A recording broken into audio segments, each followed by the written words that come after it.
Hello，大家好，今天跟大家说一下那个木雕过程中一些工具的损耗问题。因为老有人问嘛，我就简单的说一下。首先问的最多的就是那个锯条，说哎，我怎么锯东西的时候锯条老断呢？我跟你们一样的，也是会老断，知道吗？要不然它也不会成包卖嘛，这个东西。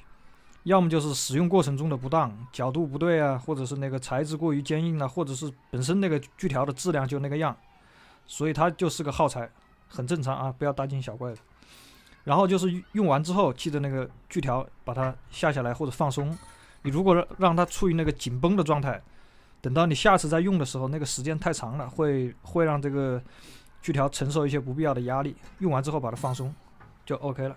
然后就是凿子嘛，凿子你们可能碰的不多，就是我之前说过的这个性价比很高的凿子，它也是会断的啊，这个也是会断的，就是你使用过程中。这个可能是由于我使用不当，然后那个钢又有点脆，所以它就断了。但是好消息是这个不贵，所以你就坏了就扔掉，再买一支就行了，因为它性价比还是蛮高的。